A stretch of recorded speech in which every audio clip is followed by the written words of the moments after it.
Buenos días chicos de la institución educativa particular El Triunfo, bienvenidos a esta semana número 7 en el curso de literatura. Les saluda el profesor Jefferson Rea Santiago.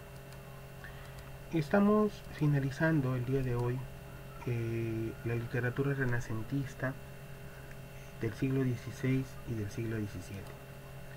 La prosa renacentista, ya habíamos visto la lírica en el video anterior.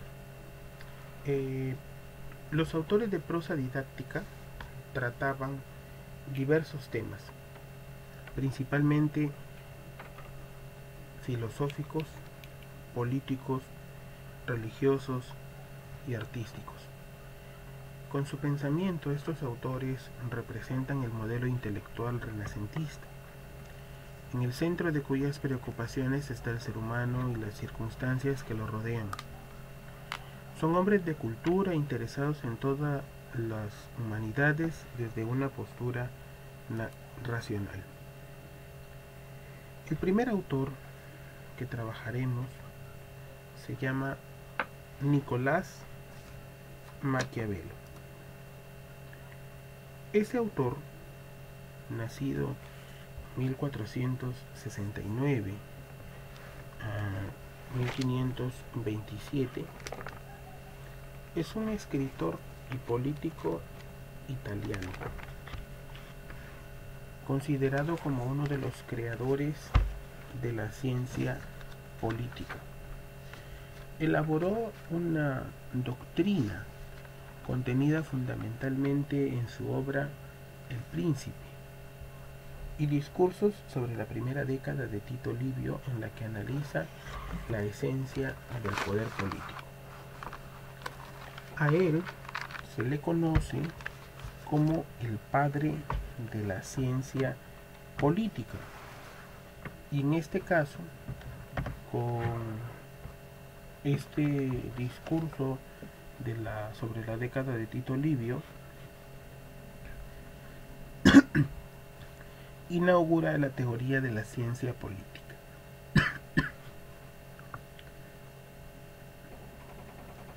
Para Maquiavelo, en cuanto el hombre es malo por naturaleza,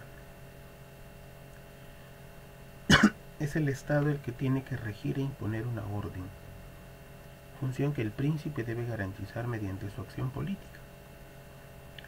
Esta concepción es fundamental la admiración que Maquiavelo siente por los grandes estados europeos de reciente creación.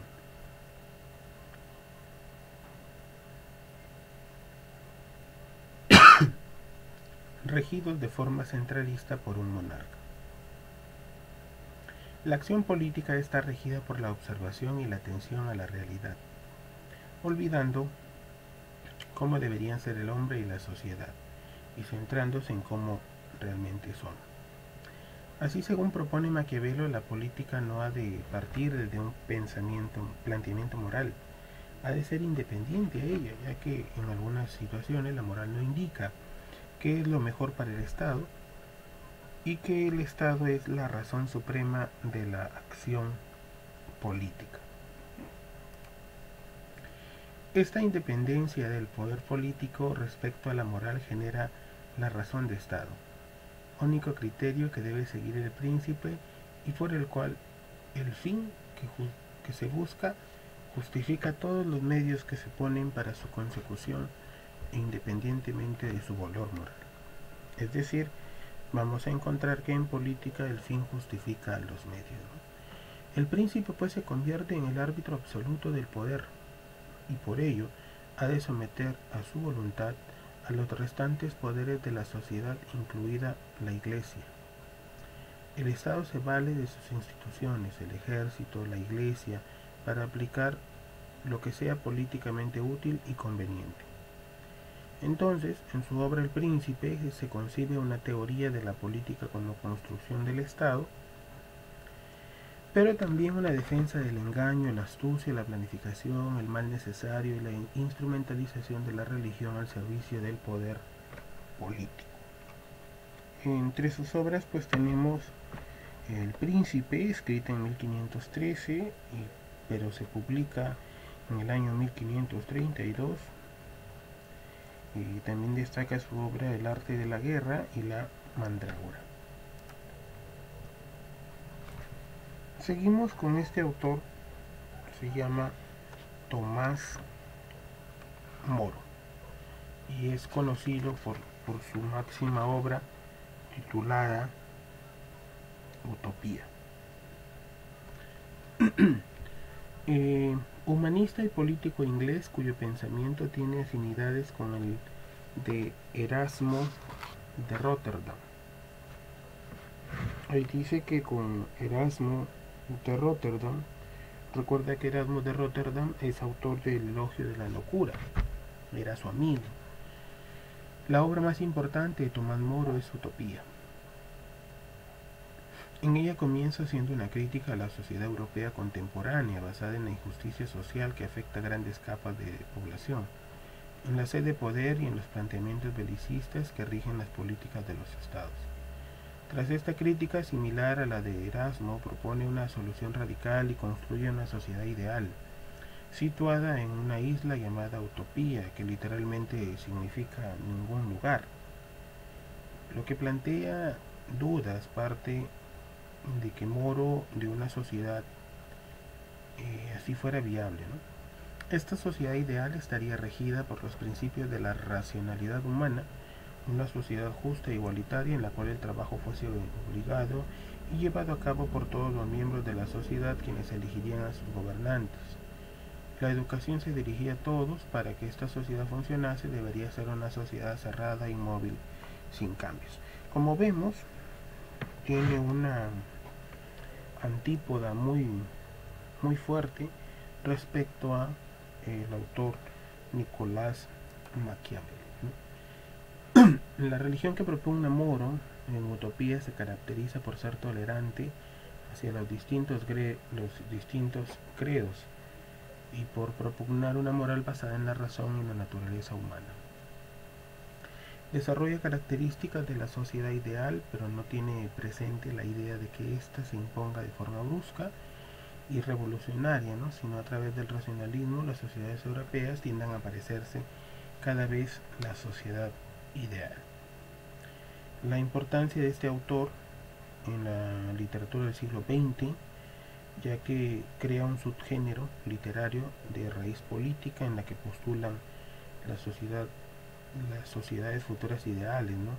Al contrario de Antiutopía, en la que la sociedad supuestamente ideal genera un espacio social deshumanizado y cruel.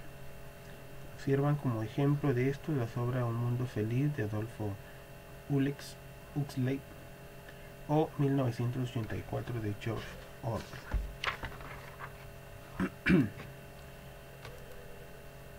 Seguimos con el autor Erasmo de Rotterdam, holandés, con su obra Elogio de la Locura.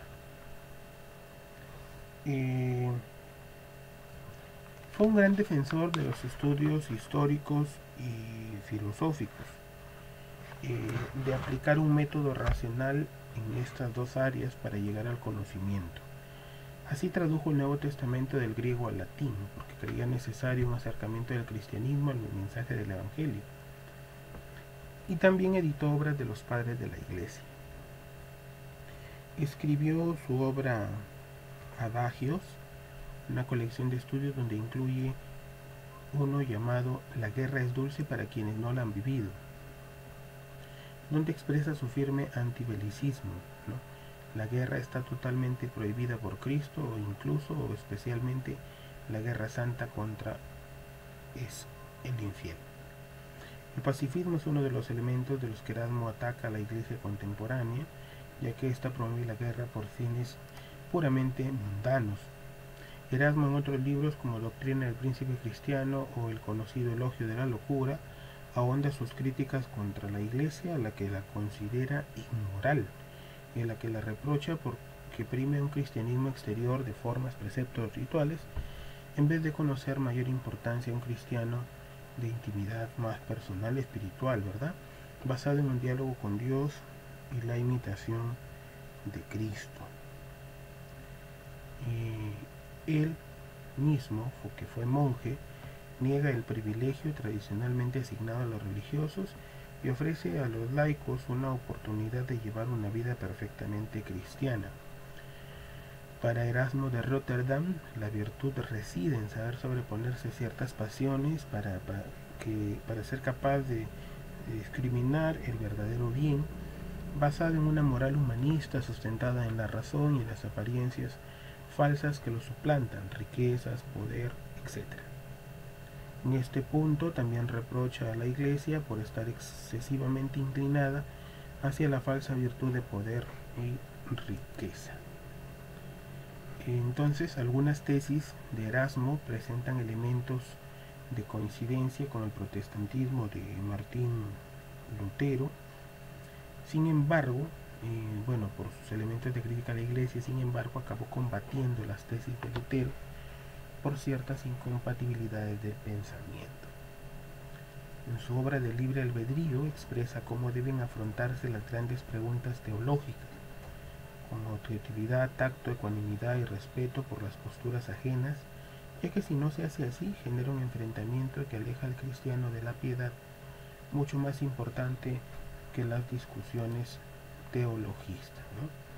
Es uno de los autores más intelectuales que representa, en este caso, el pensamiento humanista del Renacimiento, y que buscaba, en este caso, reformar la sociedad, la Iglesia, en busca de un progreso ético y cultural del ser humano. El siguiente autor es Michel de la Montaigne, considerado el creador del ensayo.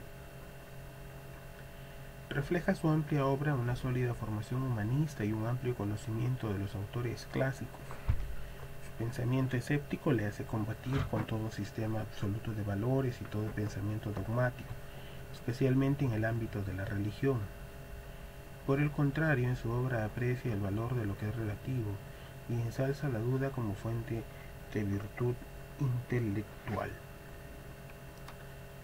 Su principal obra, Ensayos, tiene una importancia fundamental en la historia de la literatura, ya que consolida el género ensayístico moderno, ¿no?, caracterizado en él por ser menos sistemático que el tratado filosófico y por impregnar en ellos mucho de sí mismo en su biografía y su forma de ver el mundo. Esto hace que los ensayos tengan un estilo propio, individual, vivo, y que en ellos casi todo pueda tener cabida al ser la visión del yo, el único filtro de contenidos. Así pues, los ensayos de Montaigne son una mezcla de pensamiento filosófico con predominancia en temas éticos y morales y meditaciones personales, desde las más profundas hasta las anécdotas ilustrativas, pasando retratos psicológicos, ejemplos y citas de autores.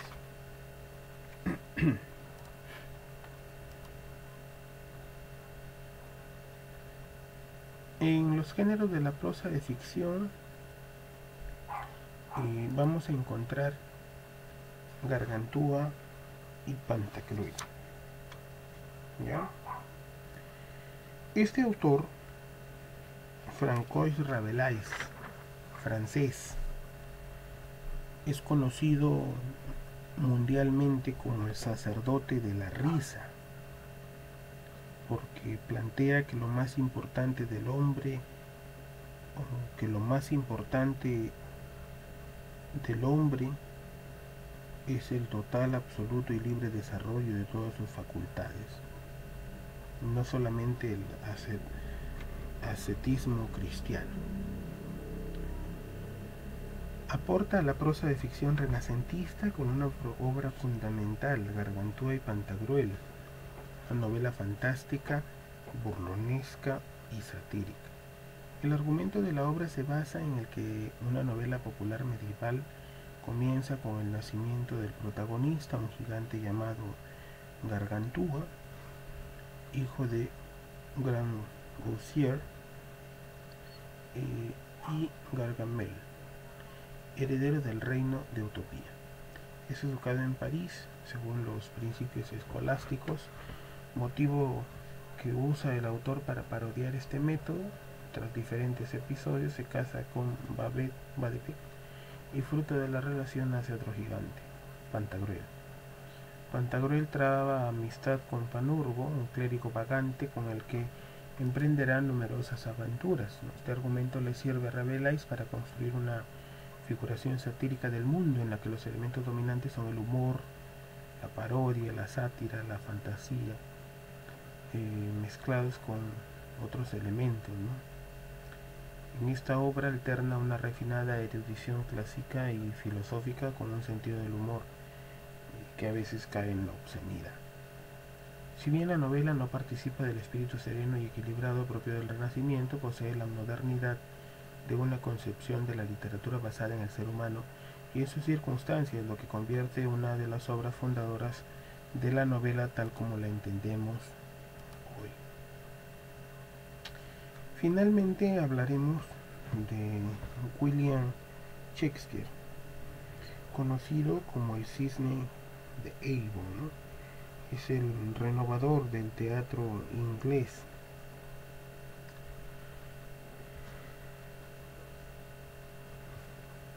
Bueno, la actividad literaria de este autor, vamos a pasar a la parte de acá, aquí. Bueno, de todo tiene 37 obras teatrales, entre verso y prosa. En estas obras se aprecia la vida, lo sublime, lo realista, lo trágico, lo cómico, lo importante y lo intrascendente. Y su producción literaria está dividida en 3 grupos: los dramas históricos, comedias y tragedias.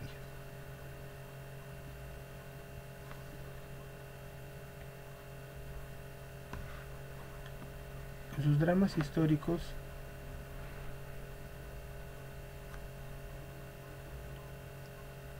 tenemos de 2 tipos, que es la historia inglesa, que habla de 10 piezas en las que se reparten casi 3 siglos de la historia de Inglaterra. Ricardo III, que es un malvado protagonista, que es el jorobado Gloucester, que sirve para el autor para reflexionar sobre el tema del mal. Y Enrique IV es un personaje secundario, el vividor, el glotón. Obligó a Shakespeare a hacerlos reaparecer en la comedia Los alegres comadres de Windsor, ¿no? También tenemos la historia antigua, donde encontramos Julio César, en donde aparece Bruto, Antonio y Cleopatra, Tito Andrónico. Y tenemos comedias en ellas domina el ambiente italianizante y cortesano, mucho ruido, pocas nueces, la fierecilla domada, bien está lo que bien acaba. También aparece El sueño de una noche de verano, de carácter alegre y fantástico, narra varios enredos amorosos en la noche de San Juan, los pobres, los aristócratas, los seres mágicos del bosque, ¿no? El mercader de Venecia, y demuestra el hombre avaro.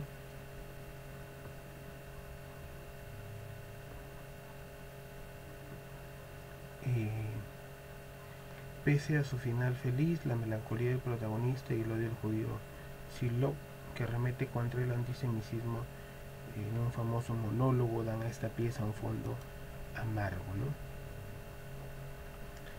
La próxima sesión trabajaremos plenamente las obras más importantes de William Shakespeare, ¿no? Quien murió el 23 de abril del año 1616. Muchas gracias.